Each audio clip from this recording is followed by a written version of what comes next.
이 시간 생각한 하나님 말씀은 신약성경 126페이지에 있는 누가복음 18장 1절에서 8절 말씀입니다. 이 시간 생각한 하나님 말씀은 누가복음 18장 1절에서 8절 말씀입니다.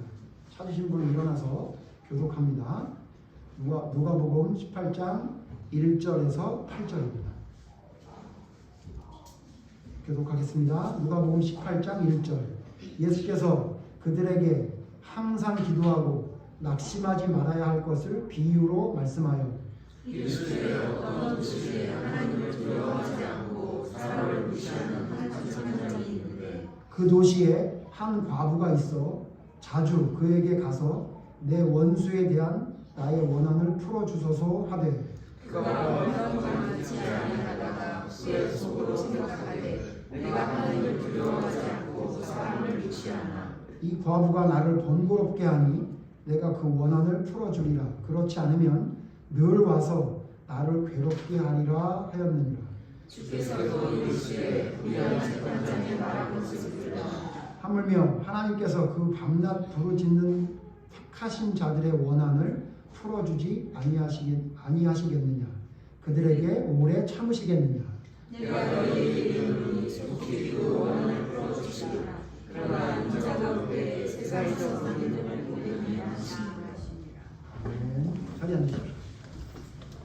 오늘은 본문 말씀 중심으로 세상에서 믿음을 보겠느냐라는 제목을 가지고 하나님 말씀 생각해 보도록 하겠습니다. 자, 오늘 말씀은요. 오늘 성경 말씀은 여러분 잘 아시는 내용이지만 원한이 있는 어떤 과부가 재판관을 찾아갔는데 하필이면 그 재판관이 불의한 재판관이었어요. 그래서 하나님을 두려워하지도 않고 사람을 무시하는 아주 불의한 재판관을 만났는데 자기의 그 억울한 원한을 풀어달라고 과부가 그 재판장에게 이야기를 합니다. 근데 여러분 이때 당시에 과부들은 힘이 제일 없는 거의 제일 밑바닥 인생을 사는 사람들이었기 때문에 사람도 무시하는 웬만한 사람도 무시하는 재판장이 그 과부의 이야기를 들어줄 리가 없었겠죠. 그런데 계속해서 찾아가서 자주 그 이야기를 하게 되니까 결국 그 불의한 재판관도 그 과부의 원한을 풀어주는 부탁을 들어줬다. 그 여러분 비유입니다. 그런데 이 말씀을 보통 어떻게 많이 사용하고 있냐면 내가 원하는 것을 하나님께 자꾸 기도하다 보면 자꾸 바라는 것을 이야기하다 보면 그것을 하나님께서 반드시 들어준다. 불의한 재판관도 자꾸 얘기하면 들어주는데 하나님께서 자꾸 얘기하면 내가 원하는 것을 들어주지 않겠느냐. 보통 이렇게 많이 이 말씀을 사용하는 경우가 많은데 사실은 여러분 조금은 그 중요한 포인트를 좀 벗어나는 이야기를 하는 걸로 보이죠. 왜냐하면 첫째는 이 과부가 원한이 있었다 그랬지 자기가 원하는 것을 자기가 필요한 것을 채워달라고 부탁했던 건 아니었기도 했고요. 그리고 가장 중요한 건 뭐냐면 예수님이 이 비유를 든 이유가 뭔지를 성경에 분명히 얘기하고 있다는 거예요. 오늘 말씀 다시 한번 읽어봅시다. 이 비유를 왜 들었냐면 18장 1절 다시 한번 같이 읽죠. 18장 1절입니다. 같이 읽죠. 시작. 예수께서 그들에게 낙심하지 말아야 할 것을 비유로 말씀합니다. 여러분 예수님께서 이 비유로 말한 건 너희가 나에게 자꾸 기도를 하면 내가 들어줄 텐데 왜 기도를 하지 않느냐 그걸 얘기하려고 예수님이 얘기한 게 아니라 항상 기도하면서 낙심하지 말아야 될 거예요. 무슨 얘기냐 너희들 살면서 낙심할 게 생기지. 근데 있잖아 낙심하지 말고 계속 기도해야 된다라는 걸 이야기하려고 예수님이 이 비유를 이야기했다는 거예요. 그러니까 좀 핀트가 다르죠. 예수님은 너 낙심하지 마 나에게 기도해 이걸 위해서 비유를 한 건데 기도를 자꾸 하면 하나님이 들어주셔 라는 이야기로 좀 변질된 이야기로 이 예수님의 비유를 사용하는 경우가 많이 있어서 저는 좀 개인적으로 안타깝습니다. 그러니까 자꾸 신앙이 점점 자기중심적이고 자기가 필요한 것을 하나님께 구하는 것을 기도라고 생각하는 이상한 좀 모자란 믿음의 사람을 만드는 그런 이유가 아닐까 그런 생각을 해봤는데 여러분 그 말씀은 제가 자주 말씀을 드렸기 때문에 여러분 잘 알고 계시죠?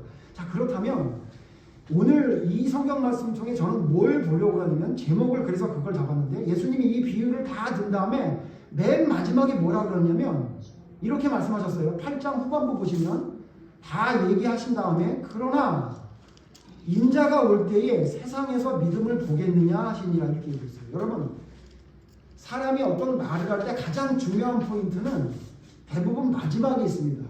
혹은 첫 번에 있습니다. 그래서 대부분의 여러분 그 글을 쓰는 사람들이 대부분 어떻게 글을 쓰냐면 두괄식이나 미괄식으로 써요. 무슨 얘기죠? 아예 처음 시작할 때 하고자 하는 이야기를 하던가 아니면 여러 가지 이야기를 쭉 끌고 오면서 쭉 끌어서 빌드업을 한 다음에 결국 하고자 하는 말을 마지막에 하던가 보통 그러죠. 그래서 거의 대부분의 그 글을 보면 대부분이 미괄식입니다. 그렇기 때문에 여러분 예수님이 하시는 말씀도 보면요. 오늘 성경 말씀을 보면 예수님은 양괄식을 쓰세요. 양괄식. 무슨 얘기예요? 처음 시작할 때 무슨 말을 하고자 하는 이야기를 쓰고 그 다음에 마지막에 그 이야기에 마침표를 찍으셨어요. 그러므로 18장 1절에서 8절에 있는 비유를 이해하려면요.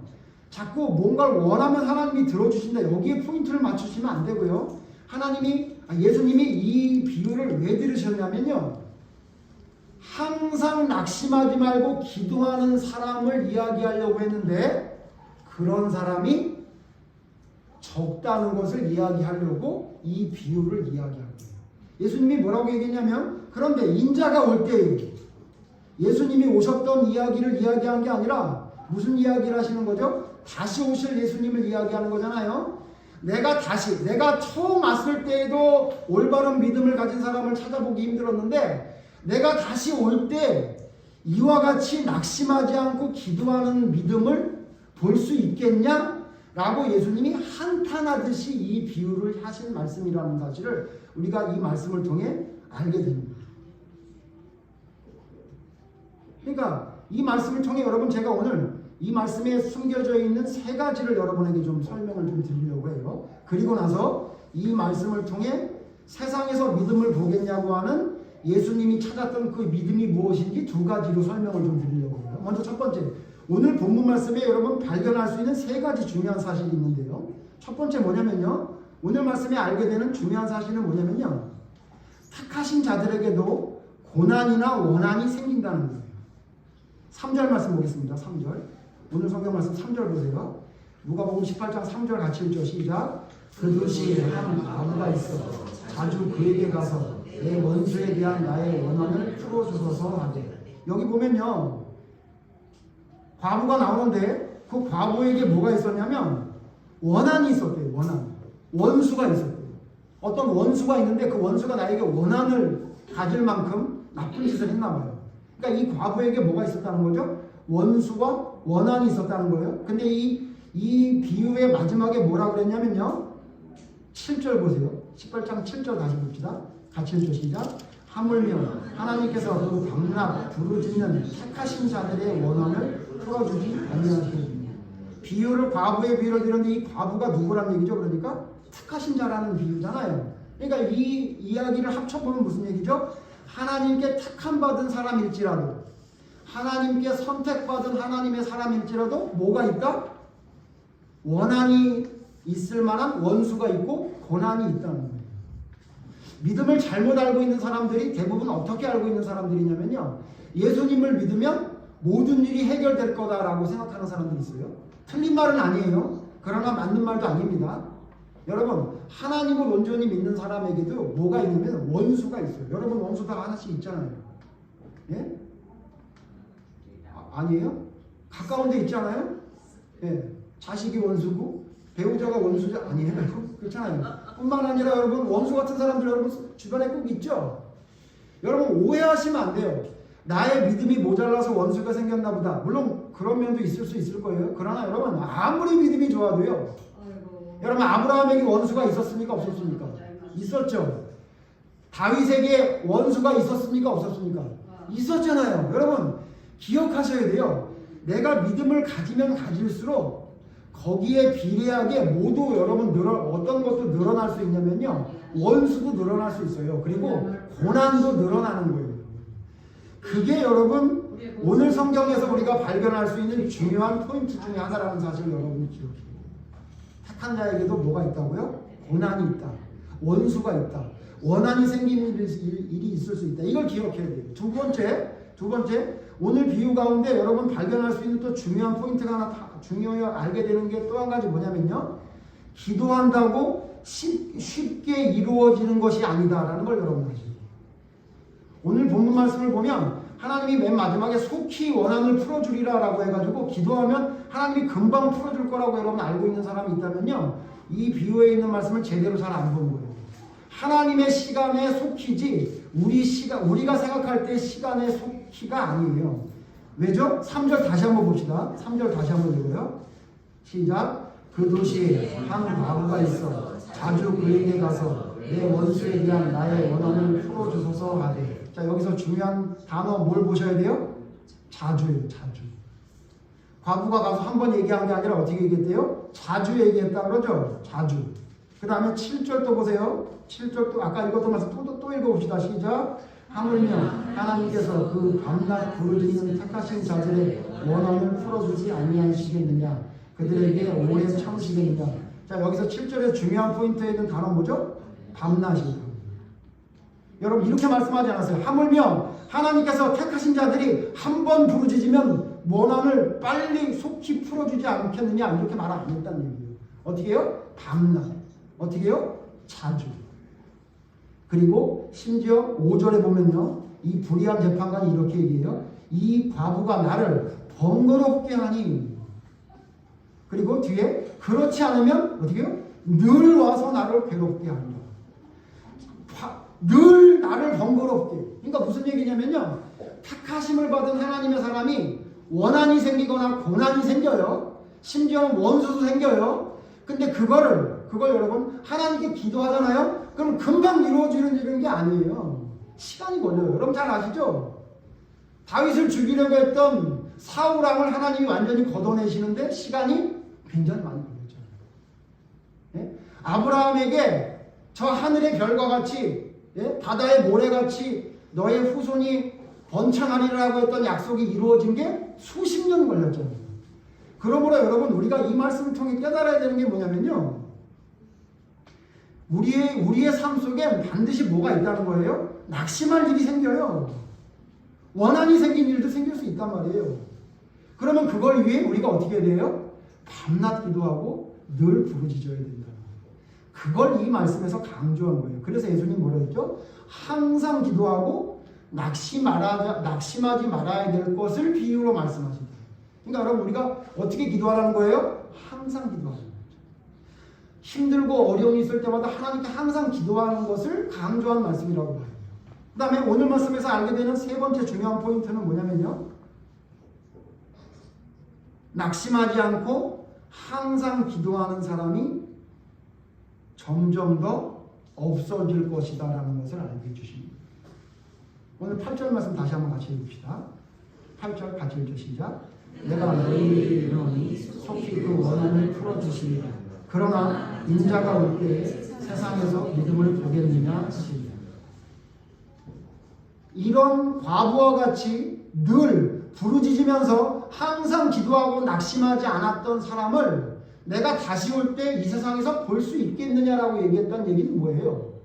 항상 낙심하지 않으면서 기도하며 하나님께 부르짖는 사람이 점점 더 줄어들 거라고. 저는 그런 꿈을 이야기하는 사람들을 많이 봐요. 유튜브를 통해서나 만나는 보면 나의 꿈은 우리 지역이 모두 다 복음화되는 것이다. 그리고 더 나아가 우리 나라가 복음화되기를 바란다. 뿐만 아니라 더 나아가 전 세계가 그리스도의 복음으로 가득 차기를 원한다. 저도 그래요. 저도 바라요. 근데 여러분 우리 한 가지 알아야 될 게 뭐냐면요. 아무리 노력해도 그건 안 될 거라는 사실. 그건 절대로 되지 않습니다. 우리가 그런 꿈을 꿔도 절대로 그런 일은 이 세상에 이루어지진 않아요. 왜냐면요. 점점 예수님이 볼 때 도대체 이런 믿음을 볼 수 있겠느냐라는 탄식이 나오는 시대가 점점 될 거라는 거예요. 그러니까 여러분 예수님이 다시 오시지 않겠어요? 이 세상이 여러분 천국이 되는데 예수님이 뭐하러 다시 오시겠어요? 그냥 천국으로 같이 사시면 되겠지. 예수님이 이 땅에 다시 오시는 이유는 뭐예요? 이 세상이 점점 믿음을 볼 수 없는 세상이 되기 때문에 다시 오셔서 이 세상을 심판하실 거기 때문에 예수님이 다시 오신 거예요. 그러므로 여러분 알아야 될 게 뭐냐면요. 점점 이와 같은 낙심하지 않고 하나님께 기도하는 그런 사람들은 점점 줄어들 거예요.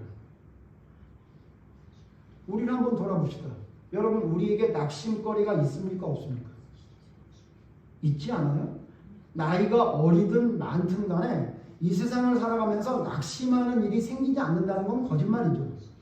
여러분 여러분 원한이 생길 적으로 막 안타깝고 막 가슴이 답답한 일들이 여러분의 삶 속에 생기가 안 생깁니까? 생기죠? 예? 생길 수밖에 없어요. 자, 그럴 때 우리의 행동은 어떻습니까?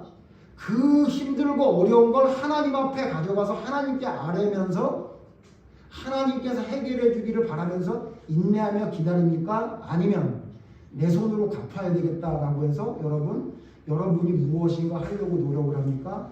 아니면 불평불만만 하면서 나의 상황을 저주하며 살아가고 있습니까? 우리를 돌아볼 때도요, 우리가 오늘 성경에서 말하는 것처럼 이 과부처럼 낙심해야 될 일들, 원한이 살만한 그런 일이 있을 때 그것을 하나님께 끊임없이 아뢰면서 낙심하지 않은 삶을 잘 못 살아간다는 것을 우리가 깨닫게 될 겁니다. 근데 여러분 앞으로 시간이 지나면 지날수록 점점 더 이와 같은 믿음을 찾아볼 수 없는 시대가 될 거라고 성경은 말하고 있다는 사실입니다. 그러면 오늘 본문 말씀은 이 내용인데, 자 그러면 여기서 예수님이 말씀하신 세상에서 믿음을 보겠느냐라고 했던 예수님이 말씀하신 그 믿음은 뭘까요? 어떤 믿음을 세상에서 볼 수 있는 믿음이라고 얘기했을까요? 오늘 본문 말씀을 통해서 우리가 알아야 될 것은 낙심하지 않고 기도하는 그 믿음을 말하는 거기도 한데, 그러면 복음서신을 잘 찾아보면 예수님이 말씀하시는 믿음이 뭔지를 찾아볼 수 있는 내용이 나와요. 자, 예수님이 이 땅에 계시면서 복음을 전할 때 어떤 믿음을 칭찬한 사건이 많지 않습니다. 여러분 성경 잘 찾아보시면요, 믿음을 칭찬한 것이 그리 많지 않아요.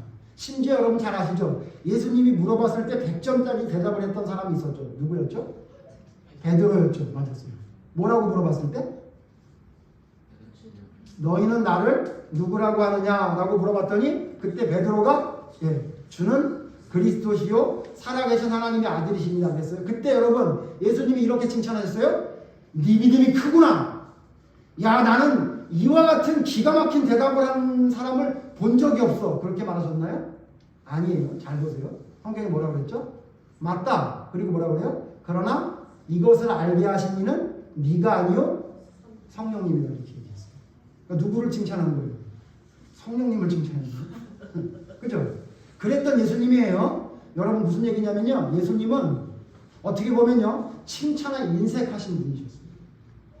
칭찬. 제자들이 전도하러 나갔다가 놀라운 기적을 일으켜서 와서 막 흥분해가지고 예수님, 내가 귀신을 내쫓았고요. 와, 대단한 일을 했어요. 그때 예수님 뭐라고 그랬죠? 그래? 너 드디어 이제 성령의 능력을 깨달았구나. 너 이제 믿음으로 가는 거야. 야, 믿음 대단하다 그랬어요? 아니요. 뭐라고 그랬어요? 알아. 알고 있어. 내가 하늘에서 마귀가 떨어지는 거 봤어. 그리고 뭐라고 그래요? 그걸로 기뻐하지 말고 너의 이름이 생명책에 기록된 걸로 기뻐해라. 그렇게 얘기했다고요. 그죠? 여러분 예수님이 얼마나 인색한 분이신지 몰라요. 칭찬해 사실은. 예? 그런데 그 예수님이 칭찬한 사람이 두 사람이 있어요. 깜짝 놀라면서 이런 믿음을 본 적이 없다. 이야, 네 믿음이 정말 크구나라고 칭찬한 사람이 두 사람이 있어요. 그 사람을 찾아보면 세상에서 믿음을 보겠느냐라고 했던 그 믿음이 뭔지를 좀 더 자세하게 알 수 있겠죠. 그래서 성경을 찾아봅시다. 두 사람이 나오는데 누구냐면요, 첫 번째 누구냐면요, 백부장이에요. 누가복음 7장, 같은 성경 누가복음 7장 9절 보세요. 누가복음 7장 9절 찾아보겠습니다. 누가복음 7장 9절. 7장 9절 다 같이 읽겠습니다. 7장 9절 시작. 예수께서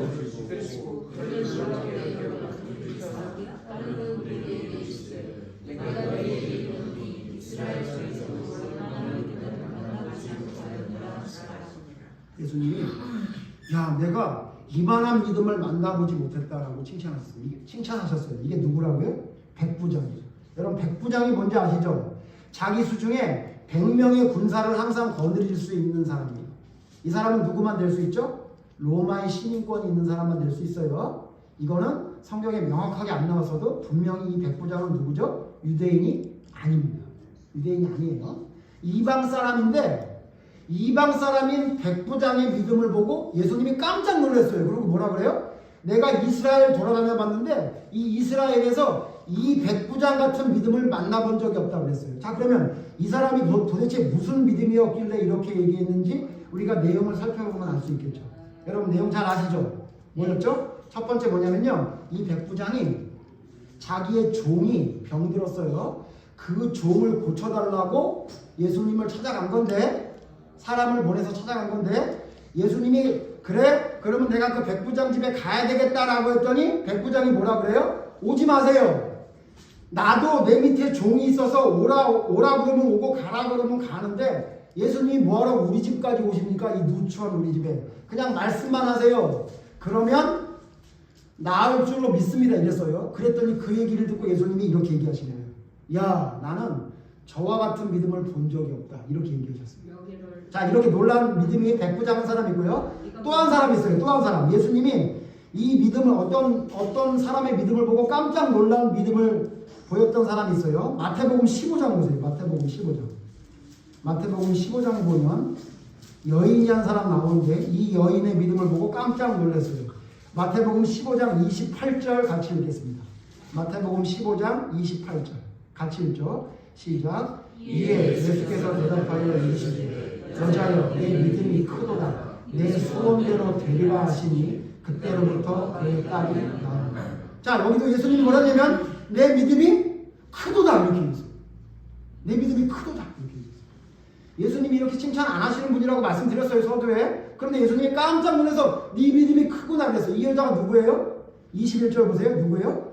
가나안 여자. 21절 22절 누구예요? 이방 여인인데 자기 딸이 귀신 들렸어요. 그래서 예수님께 그걸 낫게 해달라고 쫓아갔는데 예수님이 그 얘기를 듣고도 무시하듯이 가셔요. 그런데도 불구하고 이 여인이 계속 예수님께 크게 소리 지르면서 막 얘기하니까 제자들이 너무 시끄러워서 뭐라 그러냐면 예수님 저 여자 너무 시끄러운데 저 여자 얘기하는 거 좀 들어주셔서 빨리 해결해 주시면 안 돼요? 그럴 정도로 그 여자가 끝까지 예수님을 찾아왔어요. 근데 예수님이 놀라운 말씀을 하시죠. 나는 자녀들의 떡을 개들에게 주지 않는다. 나는 잃어버린 양을 찾으러 왔다. 이렇게 그 여인을 무시하듯이 얘기하는데 그 여인의 그 유명한 얘기 아시죠? 맞습니다. 그런데 주인의 상에 떨어지는 부스러기도 개가 주워먹지 않습니까? 라고 얘기해서 예수님이 그걸 보고 어떻게 해요? 깜짝 놀란 거예요. 와, 내가 이렇게까지 너를 개 같다고까지 얘기했는데 네가 끝까지 이런 말을 할 수 있다니 너의 믿음이 크구나 이렇게 말씀하셨어요. 자, 두 사람이 나왔다고요. 예수님이 세상에서 믿음을 보겠느냐라고 했는데 그 세상에서 믿음을 보겠느냐고 했던 그 믿음을 예수님이 보셨네요. 두 명에게. 누구라고요? 백부장과 가나안 여인이었어요. 자, 그렇다면 이 사람들의 내용을 자세히 살펴보면 이 사람들의 믿음이 아까 말한 비유로 한 과부와 비유로 말씀하셨던 과부와 그 다음에 백부장과 그 다음 누구요? 가나안 여인의 이 믿음의 이야기를 조금 더 우리가 자세히 들여다보면 예수님이 이 세상에서 믿음을 보겠냐고 했던 그 믿음, 그 보기 힘든 그 믿음이 뭔지를 알 수 있겠죠. 그래서 제가 이거를 두 가지로 정리했어요. 두 가지. 자, 그러면 예수님께서 세상에서 믿음을 보겠느냐라고 했던 그 놀라운 믿음을 정리해보면 이렇게 두 가지로 정리할 수 있어요. 우리 이게 적용해 봅시다. 첫 번째, 결론적으로 세상에서 보고자 하시는 믿음이라는 건 뭘 말하는 거냐? 첫 번째 뭐냐면요. 정리하면 그래요. 평상시에 열심과 열정이 있는 믿음을 이야기합니다. 다시 봅시다. 같이 읽죠. 시작. 평상시에 열심과 열정이 있는 믿음을 말합니다. 자, 평상시에 열심과 열정이 있는 믿음이 있을 때 그 믿음이 큰 믿음이고 그 믿음이 대단한 믿음이에요. 자, 이유를 찾아봅시다. 이유를. 누가복음 7장 아까 보셨죠? 다시 들어가 보세요. 백부장이 도대체 뭘 했길래 이렇게 칭찬을 받았나 했더니 누가복음 7장 보시면 누가복음 7장 5절에 이렇게 말하고 있어요. 누가복음 7장 5절에 같이 읽죠. 누가복음 7장 5절 시작. 그가 우리 민족을 사랑하고 또한 우리를 위하여 회당을 지었나이다. 이 내용이 여러분 잘 아시죠? 백부장에게 종이 병들어서 그 종이 병든 그 종을 그냥 종이 아니에요. 사랑하는 종이라고 그랬어요. 사랑하는 종이 병들어서 그 사람을 고치려고 누구를 보내냐면 유대의 장로들을 보내요. 3절 보세요. 예수의 소문을 듣고 유대인의 장로 몇 사람을 예수께 보내요. 그러니까 백부장이 부탁을 한 거예요. 그 유대인들 장로 중에 그 예수님이 병자를 고친다고 하는데 내 사랑하는 종이 병들었으니 예수님에게 가서 내 종을 좀 고쳐달라고 얘기 좀 해달라고 부탁을 했어요. 그러니까 이 유대의 장로들이 예수님을 찾아간 거예요. 그래서 얘기를 하는데 뭐라고 얘기하냐면 여러분 만약에 유대의 장로들이 백부장이 말한 거를 싫어하면 어떻게 얘기했겠어요?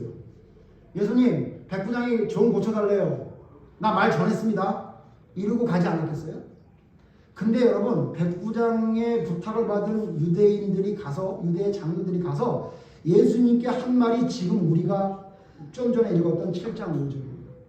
예수님 이 사람에게는요 4절 보시면요 이 일을 행해 주십시오. 무슨 얘기냐? 그가 원하는 것 들어줄 만한 사람입니다. 왠지 아세요? 그는 로마의 백부장이었음에도 불구하고 유대인들을 사랑했고 우리를 위해 회당을 지어줬습니다. 여러분 이 말씀을 통해 우리가 알게 되는 게 뭔지 아세요? 여러분 로마에서 회당을 지어줬을 것 같아요? 여러분 로마라는 나라에서 유대인의 회당을 지어주지 않습니다. 예? 아직 로마의 국교로 기독교가 인정되기 전이기 때문에 절대로 기독교를 위해서 로마의 재정을 쓰지 않아요. 이 말은 무슨 얘기냐면 백부장이 사비를 털어서 회당을 지어줬다 그 얘기예요. 왜? 유대인들을 사랑해서. 비록 자기가 그들을 통치하는 통치자로 왔지만 그들을 진짜 사랑해서 그들에게 필요한 게 뭔지를 찾아서 회당을 지어준 거예요. 자, 그러므로 이 백부장은 어떤 사람이었냐면요. 이 말씀을 통해 알 수 있는 게 뭐냐면 그 사람은 평상시에도 열심과 열정이 있었던 사람이에요. 그러니까 그 말을 전하러 간 장로들이 그렇게 좋은 말을 했겠죠. 여러분 사람은 말하는 거 보고 행동하는 거 보고 금방 알 수 있어요. 제가 어저께 집에 그제인가 집에 이렇게 있었는데 제가 집에 들어가면 저희 아내가 저를 그렇게 반겨줘요. 저를 기다렸다는 듯이 이렇게 반겨줘요. 그런데 남들과 반기는 게 조금 다릅니다. 저희 아내는 저를 얼마나 격하게 반기냐면 제가 들어가자마자 뭘 해달라고 해요. 저를 간절히 기다리는 거죠. 제가 집에 들어가면 저기 빨래 저거 좀 빼줘. 저기 뭐 있으니까 저거 좀 갖다 줘. 저를 얼마나 기다렸는데. 그죠? 근데 옆에서 우리 딸내미가 뭐라 그러냐면 아빠 그거 진짜 하기 싫은가 보네? 그러는 거예요. 그랬더니 뭐라고 얘기하냐면 나 아빠가 엄마가 얘기했는데 이렇게 미적대고 가만히 있는 거 처음 봤어 그러는 거예요. 제가 정확히 본 거예요. 제가 좀 앉아서 있는데 제 아내가 뭐 해달라고 그러는데 제가 좀 하기 싫었거든요. 그러니까 하기 싫으니까 어떤 현상이 나타나느냐 얘기를 했는데 제가 안 움직여요. 저는 제 아내에게 자랑할 수 있는 거 하나가 있는 게 이게 뭐냐면요. 제 아내가 말하면 즉바로 움직이는 거죠. 말하면 바로 움직이는 사람이에요. 그게 제 특기예요. 그래서 우리 아이들이 그걸 너무 잘 알고 있는데 그날은 제 아내가 빨래 좀 빼와야 돼 그러는데 알았어 이렇게 앉아있으니까 우리 딸이 우리 아빠 진짜 하기 싫은가 보다. 내가 내 마음을 들켰잖아요. 아니라고 말하고 싶은데 나 아빠가 엄마가 이렇게 말했는데 이렇게 오랫동안 앉아있는 거 처음 봤는데 이렇게 얘기해요. 그쵸? 여러분 제가 이 말씀 왜 드리냐면요. 이 장로들이 이 백부장의 부탁을 들어주고 싶지 않았다면 이런 말 안 했어요. 그죠? 지금 얼마나 마음이 가 있는지 여러분 눈에 보이지 않으세요? 예? 그렇지 않아요? 무슨 말인지 이해되시죠? 그러니까 무슨 얘기냐면 이거는 뭘 말한다고요? 백부장이 평소에 얼마나 원래 잘하는 사람이었는지를 알 수 있는 내용이라고. 그랬기 때문에 장로들이 예수님에게 부탁했고 그랬기 때문에 예수님이 고쳐줄 수 있었다. 그러므로 여러분 진짜 믿음의 사람의 모습 중에 여러분이 꼭 기억해야 될 게 뭐냐면요. 평상시에 열심과 열정을 내는 게 진짜 믿음이라는 사실을 기억해요.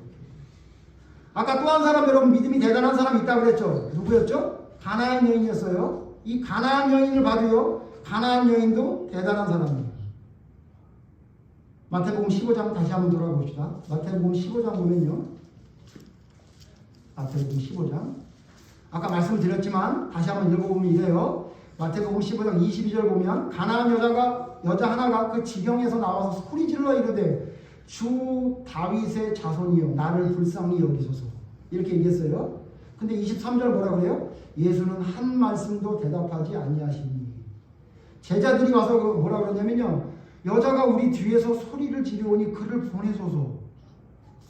그러니까 여자가 예수님이 한 말도 대답하지 않는데 계속 와서 얘기한 거예요. 그러니까 예수님 뭐라 그래요? 나는 이스라엘의 집에 잃어버린 양 외에 다른 데로 보냄을 받지 않았다. 이거 여자한테 얘기한 게 아니라 제자들한테 얘기한 거예요. 야, 나는 저 여자 만날 생각 없어. 이렇게 얘기한 거예요. 그런데도 불구하고 여자가 25절 어떻게 해요? 예수께 와서 어떻게 해요? 그 앞으로 갔어요. 그래서 어떻게 해요? 그 앞에서 절하고 주여 저를 도와주소서 이렇게 얘기했어요. 그런데 예수님 뭐라 그래요? 충격적인 말. 내가 자녀들의 떡을 개들에게 안 준다. 이렇게 얘기했는데도 불구하고 어떻게 해요? 주여 올소이다마는 개들도 주인의 상에 떨어지는 부스러기를 먹나이다. 무슨 얘기를 말씀드리려고 하는 거냐면요. 이 여인은요. 원래 평소에 이렇게 대단하게 무엇인가 하나 하려고 하면 애쓰고 힘쓰는 사람이었다는 게 나타나요. 한번 물어봅시다. 여러분 같으면 이렇게 할 것 같아요? 예를 들면 목사님 이거 좀 해주셨으면 좋겠어요. 이렇게 얘기했어요. 근데 제가 그걸 들었음에도 불구하고 안 들은 척하고 딴 데를 가요. 그러니까 제 아내가 옆에서 아니 목사님 지금 오집사가 얘기하는 거 못 들었어? 이 대답을 해줘야지. 그러니까 제가 뭐라 그러냐면 나는 내가 하고 싶은 것만 할 거야. 나는 저 사람의 부탁을 들어줄 의무가 없어. 그렇게 얘기하고 갔어요. 그런데 우리 집사님이 막 앞으로 와가지고 막 절을 하면서 목사님 이거 좀 해달라고요. 이렇게 얘기했어요. 근데 제가 뭐라 그러냐면 나는 그거 싫어. 나는 그거 개한테 던지는 일 같아. 그렇게 얘기했어요. 근데도 여러분 그래도 들어주십시오. 그렇게 여러분 해요? 안 해요? 안 하죠. 왜 안 하는지 아세요? 여러분이 원래 평소에 한두 번 얘기해서 안 들어주면 나를 무시한다고 생각해서 기분이 나빴던 사람이기 때문에 그래요. 이 여자 어떤 사람이에요? 자기가 원하는 것을 이야기하기 위해서는 어떻게 해요? 끝까지 최선을 다했던 원래 그랬던 사람이었다는 것을 여기서 우리가 미루어 짐작할 수 있는 거예요. 물론 자식을 위해서 부모가 다 그런다? 그렇지 않아요, 여러분. 여러분 부모들 잘 한번 보세요. 자식을 위해 헌신적으로 하는 사람들 대부분 어떤 엄마 아빠인지 아세요? 원래 평소에 헌신적으로 하던 사람이 그렇게 하죠. 원래 평소에 자식들이 귀찮잖아요. 그럼 아프면 더 귀찮아져요. 예? 여러분 무슨 얘기냐면요. 원래 평상시 열심과 열정이 있는 사람이 진짜 믿음의 사람이에요.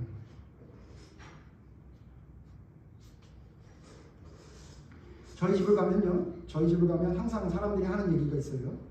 집이 깨끗하다 그래요. 제 아내는요. 정말 큰 은사를 받은 게 있는데 쓸고 닦는 은사를 받았습니다. 정말 좋습니다. 제가 예전에 말씀드렸지만 제 아내가 가장 좋아하는 건 저보다 더 좋아하는 건 유한 락스입니다. 그걸 그렇게 좋아해요. 그거 떨어지면 큰일 나는 줄 알아요. 그래가지고 그 세제들을 사다가 청소하는데 정말 열심히 해요. 그래서 심지어는 제가 예전에 무슨 얘기까지 들었냐면 저희가 이사 올 때 다른 이사 오는 사람이 딱 들어와서 보더니 뭐라 그러냐면 새 집 같네 이렇게. 네, 맞아요. 진짜 새 집 같아요. 이 유튜브를 보고 계신 용인에 살고 있는 집주인 여러분, 여러분의 집을 깨끗이 하고 싶거든 제 아내에게 세를 주시면 됩니다. 그러면 더러운 집도 깨끗해집니다. 근데 여러분 제 아내가 왜 이렇게 집을 깨끗이 쓰는지 아세요? 원래 평상시에 쓸고 닦는 걸 잘합니다. 아주 지독할 정도로 잘합니다. 여러분 그게 행복하다고 생각할지 모르겠지만 제가 말하는 거에는 다른 의미도 들어있다는 사실을 여러분 기억해 주셨으면 좋겠습니다. 너무 쓸고 닦습니다. 너무 쓸고 닦아요. 제가 이 말씀 왜 드려요? 우리 집이 왜 다른 집에 비해서 왜 깨끗한 집이 될 수 있었느냐? 이 사람이요 원래 평상시에 열심히 쓸고 닦습니다. 심지어 몸살이 나도 쓸고 닦고 몸살이 날지언정 그래도 쓸고 닦습니다. 여러분 하물며 집이 깨끗한 것도요 평상시 열심히 쓸고 닦던 사람이 집을 깨끗이 관리할 수 있듯이 성경에서 말하는 예수님이 말하는 믿음을 보겠느냐라고 하는 그 믿음이 우리의 삶에 마지막에 예수님이 찾는 그 믿음이 내가 되려면 여러분 평상시에 열심과 열정을 내야 돼요. 그렇지 않으면요 여러분 되지 않아요. 갑자기 여러분 집이 깨끗해지거나 갑자기 여러분 하나님을 향한 열심을 낼 수 있을 것 같아요? 여러분 금방 이해할 수 있게 제가 하나 말씀드릴게요. 여러분 제가 오늘 다짐을 한다고 제 차가 갑자기 깨끗해질 것 같으세요? 봐봐요. 묻잖아요. 제 차를 타본 사람은 다 알고 있어요. 왜 안 되죠? 저는요 차를 쓸고 닦고 하는 거를 해본 적이 별로 없어요. 자랑을 하는 게 아니라 그러니까 제가 여러분 만약에 제 차를 깨끗한 차로 만들려면 어떻게 해야 되죠? 내일부터 매일 쓸고 닦는 걸 계속해서 연습하고 훈련하지 않으면 절대 안 된다 그 얘기예요. 여러분 믿음이 있잖아요. 갑자기 어느 순간 하나님이 나를 사랑했다는 걸 알게 되는 순간 갑자기 변하는 걸 알고 있는 사람이 있어요. 그러면 좋겠어요. 그런 사람도 있을 수 있겠죠. 근데 여러분 아셔야 되는 게 뭐냐면요. 나의 평상적인 삶 속에서 나의 믿음이 하나님 앞에 올바로 서는 것이 계속되지 않으면요. 여러분 저는 그게 이루어지는 게 어렵다고 생각하는 사람입니다.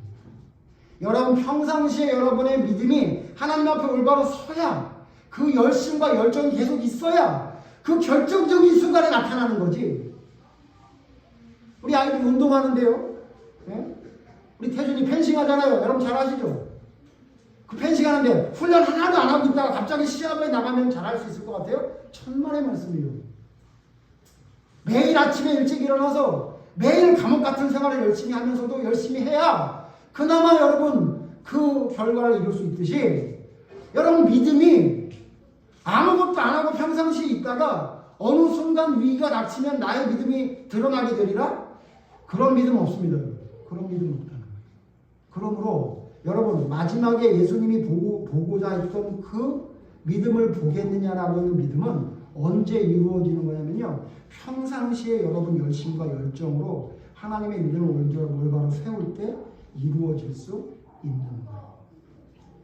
두 번째, 마지막입니다. 두 번째 여러분, 이 예수님이 칭찬한 믿음의 사람들의 내용을 자세히 살펴보니까 여기에 특징이 뭐냐면요. 두 번째 뭐냐면요. 고난과 책망을 감사로 받는 믿음이에요. 다시 고난과 책망을 감사로 받는 믿음이에요. 오늘 아까 읽었던 본문 말씀 보면 재판장이 누구래요? 불의한 재판관이래요. 불의한 재판관에게 밤낮 가서 늘 부르짖어요. 근데 그 여자의 말을 무시했죠. 그럼에도 불구하고 뭐하지 않고 아까 성경 보셨죠? 뭐하지 않고 낙심하지 않고 계속해서 이야기했더니 들어줬대요. 자, 여기 중요한 포인트가 뭐죠? 낙심하지 않고. 낙심하지 않고 어떤 상황이 있는데 그 상황이 내가 생각했던 대로 이루어지잖아. 그래도 낙심하지 않고 계속해서 달려갈 수 있는 사람. 그것이 성경이 말하는 온전한 믿음이에요. 여러분 아까 말씀드렸지만 우리의 삶 속에 고난이 여러분 없을 수가 있습니까? 우리 읽었던 오늘 본문 말씀에 그 과부는 어떤 게 고난이었어요? 과부임에도 불구하고 억울한 일이 생겼어요. 나를 괴롭히는 원수가 생겼어요. 예? 또 아까 봤던 백부장에게는 어떤 일이 있었죠? 자기가 정말 사랑하는 종이 죽을 병에 걸렸어요.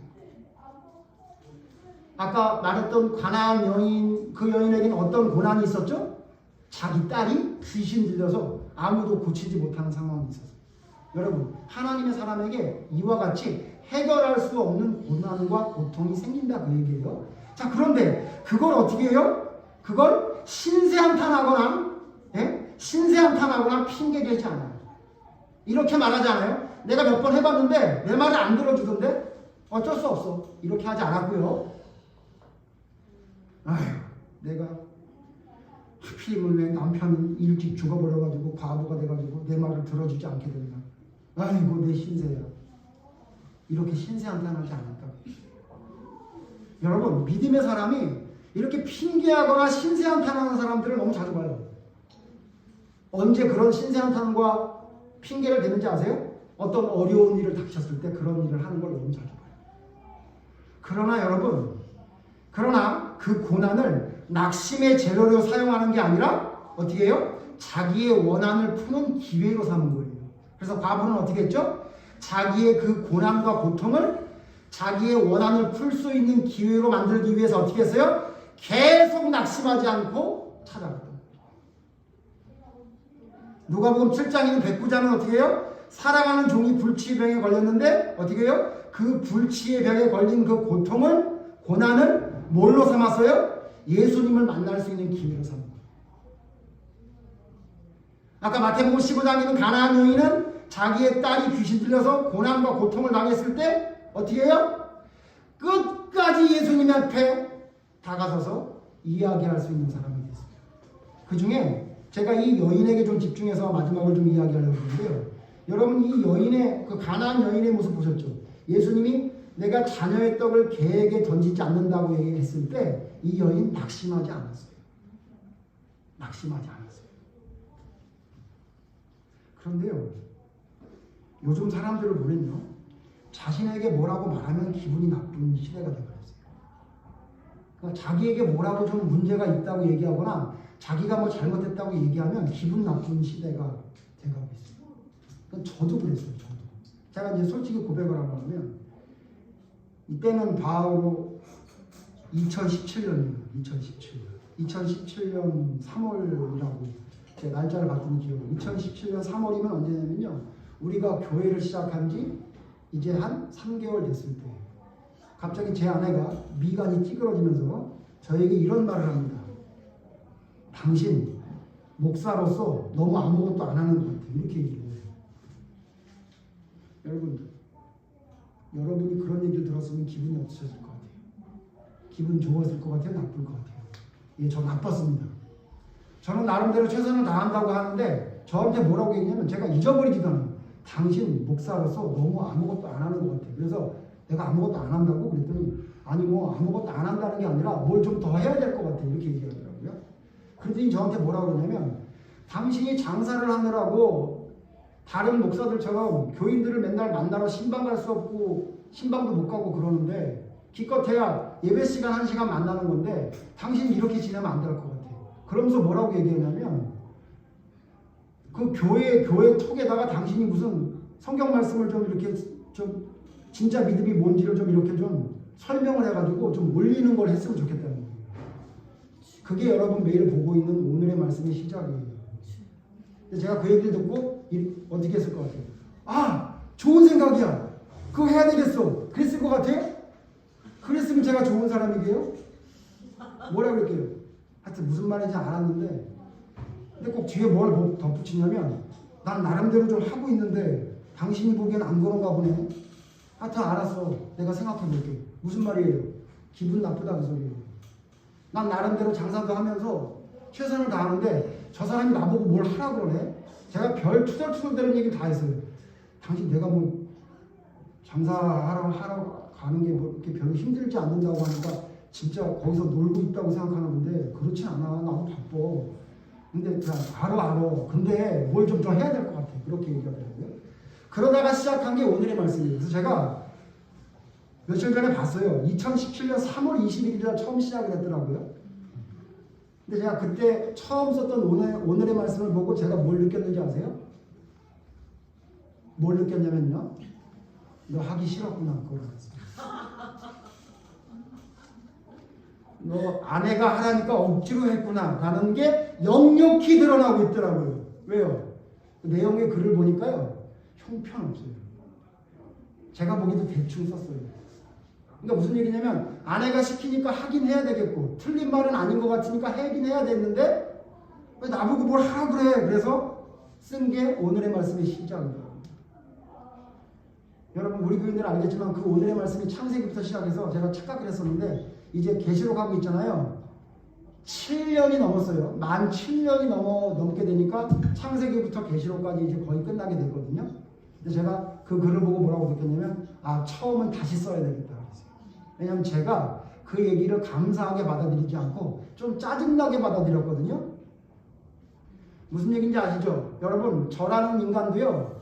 내가 뭘 하고 있는데 나에게 뭘 잘못했다, 뭘 더 해야 된다, 너 부족하다라고 얘기하면요. 기분이 나빠요. 여러분 저는 이 수로보니게 여인, 이 가나안 여인의 발끝도 못 따라갈 정도로 한심한 자라는 걸 제가 깨닫게 됐어요. 자녀의 떡을 개에게 안 던진다 그랬으면 저는요 예수님 다시는 안 봤어요. 여러분은 어때요? 여러분 그런 책망을 받으면 여러분 그걸 감사하게 받아들일 줄 알아요? 여러분 지금 저는 이 교인들에게 가장 큰 문제가 뭐냐면요 뭐라고 얘기를 못해요. 너 이게 문제가 있는 것 같아 라는 얘기를 못해요. 어떻게 해야 되냐면 애둘러 얘기해야 돼요. 자기 얘기라는 걸 모르게 얘기하면 잘 받아들여요. 근데 너가 문제라고 이렇게 얘기하면요 대부분 어떤 일이 벌어지냐면요 나가요. 왜 다른 목사님하고 달리 왜 저 목사님은 그렇게 꼭 집어서 기분 나쁘게 나에 대해서 얘기를 하는 거야? 이렇게 얘기해요. 근데 여러분 잘 보세요. 제가 예수님하고 똑같다는 얘기가 아니라 예수님은 항상 애들로 얘기하지 않고 너 이렇게 얘기했어요. 기억나시죠? 베드로에게 뭐라 그랬어요? 너 오늘 저녁에 3번 다 부인한다. 가룟 유다에게 너 나 팔아먹을 거지. 제자들에게 뭐라 그랬어요? 너 다 도망갈 거지. 이렇게 얘기했지. 예수님이 애들로 얘기하던가요? 베드로에게 뭐라 그랬어요? 사단아 이렇게 얘기했지. 너 그렇게 얘기하면 사단의 시험을 받은 거야. 그러니까 말 조심해야 돼. 이렇게 얘기하지 않았던 거예요. 여러분 성경을 잘 보시면요. 우리에게 하나님은 직접 얘기하세요. 너 얘기라고 이렇게 얘기하신다고. 근데 그때마다 그 너라는 반응에 알레르기 반응을 일으키는 사람은 대부분 어떤 사람이에요? 가인의 길, 사울 왕의 길, 가룟 유다의 길을 가는 사람 아니었어요? 근데 그럴 때마다 수로보니게 여인, 가나안 여인처럼 엎드려 내게 부스럭이라도 주시옵소서라고 자기의 잘못을 뉘우치고 하나님을 바라보는 사람이 진짜 믿음의 사람이었다는 걸 기억해요. 여러분 하나님은 우리 이 땅에 있는 딸바보 같은 그런 분이 아니에요. 여러분 딸바보 뭔지 아시죠? 우리 성철이가 저에게 자주 하는 얘기인데요. 아빠는 객관적이진 않아. 왜 그러냐 그랬더니 나한테 얘기할 때랑 딸인 예림이한테 얘기할 때가 너무 달라. 아빠는 완전히 딸바보, 딸멍충이야. 뭐 이렇게 얘기해요. 맞아요. 그래서 제가 그 얘기를 듣고 오늘 이야기를 하다 갑자기 생각난 게 뭐냐면 그럼 하나님은 딸바보실까? 아니에요. 우리 아들이 말한 딸바보 뭐예요? 잘못한 것도 대충 넘어가고 그냥 뭐든지 괜찮다고 얘기하는 걸 딸바보라고 얘기하잖아요. 여러분 하나님이 딸바보예요? 아들 바본 것 같으세요? 아니요. 잠언 보세요. 아들을 어떻게 키우래요? 때리라고까지 얘기했어요. 안 죽는다고. 여러분 하나님은 우리에게 정확하게 우리의 폐부를 찌르는 얘기를 하시는 분이에요. 그래서 제가 오늘은 예림에 대해서 항상 좋은 얘기만 하는 것 같아서 예림의 비리를 하나 이야기하고 예배를 마치려고 합니다. 지난주 얘기예요. 지난주에 제가 이제 누워서 자는데 우리 딸 누워서 자려고 했는데 제 딸이 제 자리에서 자고 있더라고요. 근데 이제 일어나서 씻으려니까 아마 피곤했나 봐요. 일주일 동안 학교에서 피곤했나 봐요. 그러니까 자기 깨우지 말래요. 자기 좀 자다가 일어나서 씻고선 새벽에 잘 테니까 건드리지 말라 그래요. 근데 내 자리에서 자고 있으니까 예림아 아빠 자리인데 이러니까 예림이가 어디 가냐면 내 자리를 피해줘요. 착하죠. 피해줘가지고 옆자리로 가더라고요. 옆으로 가더라고요. 그리고 거기서 이렇게 누워 자더라고요. 근데 제가 딱 보니까 이불도 안 덮고 그러니까 저랑 기역자로 있는 거예요. 제 머리맡에서 이렇게 누워있는 거예요. 이렇게 누워있는 거예요. 근데 이불도 안 덮고 누워 있는 거죠. 근데 제가 잘라고 딱 누웠다가 무슨 생각이 들었을까요? 딸바 보인 제가. 예? 얘 춥겠다 이런 생각이 들었어요. 그래가지고 제 이불을 얘한테 줬는데 여러분 좀 떠오르시나요? 기역자로 누워 있으니까 저랑 예림이가 같이 덮기가 너무 힘들어진 상황이 됐어요. 그래서 제가 어떻게 했냐면 제 이불에 5분의 4 정도를 예림이를 주고 저는 여기만 조금 덮고 그리고 자고 있었어요. 그리고 뭐라 그랬냐면 예림이가 깨면 내가 이불을 덮어준 걸 보고 그 이불을 나에게 주겠거니 그러고 잤어요. 새벽에 깼습니다. 왜 깼을까요? 추워서 죽는 줄 알았어요. 봤더니 이불이 그대로 돼 있어요. 저는 그 조그마한 이불만 가슴에 덮고 이러고 덜덜덜 떨고 있는 거예요. 새벽에 제가 일어나서 뭐라고 그랬겠어요? 이런 잘못 교육시켰구만 생각했어요. 그때 제가 뭐라고 얘기해야 돼요? 예림아 너 그렇게 하면 안 돼. 이렇게 얘기해야 되죠. 얘기했어요 안 했어요? 안 하고 지금 하는 거예요. 뭐죠? 딸바보죠. 여러분 하나님이 그래요? 하나님 안 그래요. 그래서 저도 하나님같이 하려고 지금 얘기하는 거예요. 이불을 그렇게 안 덮어주는 거 있어요. 이미 딸려요. 잘못 교육시켰어요. 성철이가 마음에 들지 모르겠네요. 여러분 보세요. 무슨 얘기냐면요. 잘못한 건 지적해줘야 돼요. 그래야 고치죠. 그래야 고치잖아요. 여러분 진짜 하나님이 바라는 믿음이 뭔지 아세요? 잘못을 지적했을 때 고난이 우리에게 있을 때 그걸 감사함으로 받아들일 수 있는 능력이에요.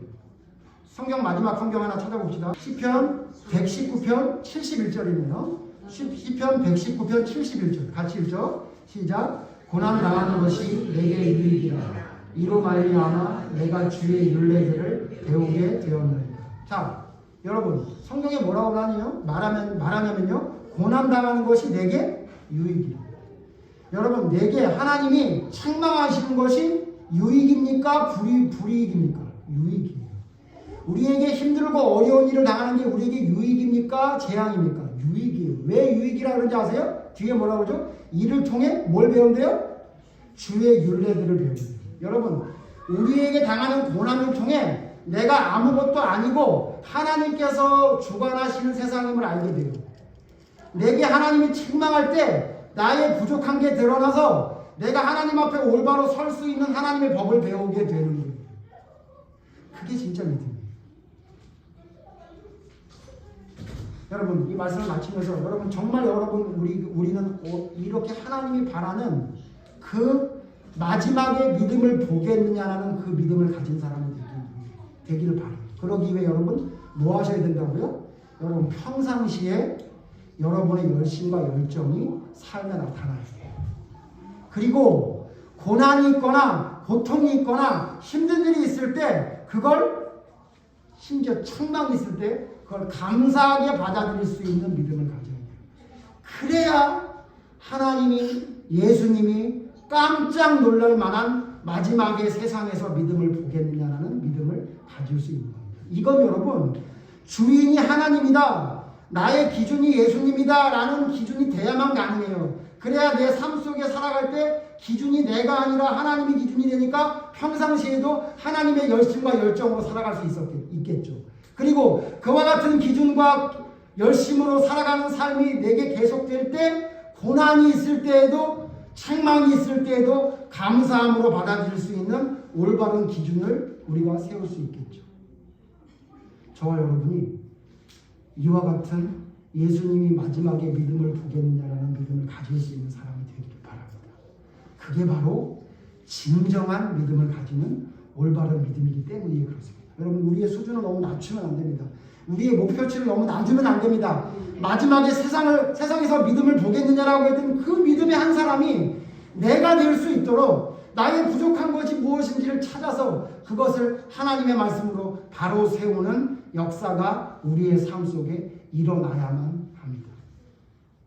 유대인들 중에 아무도 믿음을 보고 놀라는 사람이 없었을 때 이방인의 백부장과 이방인의 여인을 믿음이 크다, 이와 같은 믿음을 본 적이 없다고 칭찬했던 것을 여러분 기억하시면서 나의 상황과 출신, 나의 배경 이것과 상관없이 하나님의 말씀에 집중하고 평상시에도 열심으로 열정을 가지고 하나님의 말씀을 따르고 고난이 당할 때에도 책망하시는 말씀에도 감사함으로 그 모든 것을 받아들일 때 하나님의 율례를 배울 수 있는 믿음이 성장하고 마지막 때에 믿음을 보겠느냐가 했던 그 믿음의 사람 한 사람이 바로 우리가 될 수 있다는 사실을 기억하시기를 바랍니다.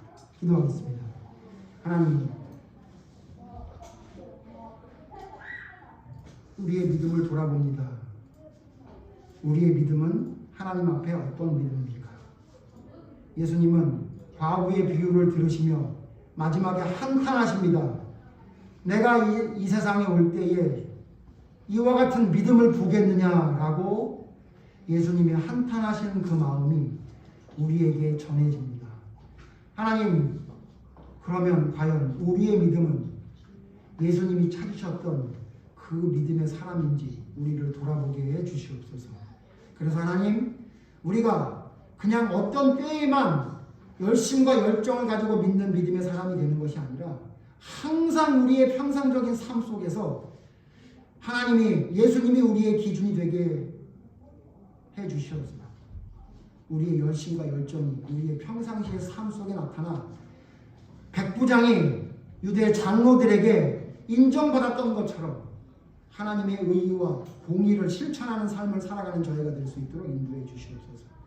또한 우리가 아무리 믿음으로 살아간다 할지라도 고난이 있을 것이고 우리가 하나님의 말씀에 순종하는 삶을 살아간다 할지라도 책망받을 길이 우리에게 반드시 있을 것입니다. 그때마다 하나님, 나를 사랑하는 세상적인 사랑이 나를 지배하지 않게 하시고 온전히 하나님의 그 사랑하심을 그 고난과 책망 속에서 찾을 수 있는, 고난을 통해 하나님의 그 율례를 배울 수 있는, 감사로 받아들일 수 있는 온전한 믿음을 세울 수 있는 믿음의 사람이 될 수 있도록 하나님 인도하여 주시옵소서. 그런 믿음의 사람이 내가 되기를 바랍니다. 그 찾는 그 믿음의 사람이 우리 교회의 믿음이 되기를 바랍니다. 그럴 때에 하나님, 진정 하나님의 의가 부족한 우리를 통해 나타나게 될 줄로 믿사옵니다. 우리의 모든 기준과 삶의 주인이 내가 아니라는 사실을 기억하게 하셔서 주님의 말씀을 온전히 삶으로 실천하는 것에 집중할 수 있는, 힘들고 어려운 일에도 감사할 수 있는 믿음으로 나를 온전히 이끌어낼 수 있는 믿음을 우리의 삶 속에 보여줄 수 있도록 하나님 우리와 함께하여 주시옵소서. 세상의 마지막에 온전한 믿음을 세울 수 있는 자로 서기를 간절히 바라보며 예수님 이름으로 기도드립니다.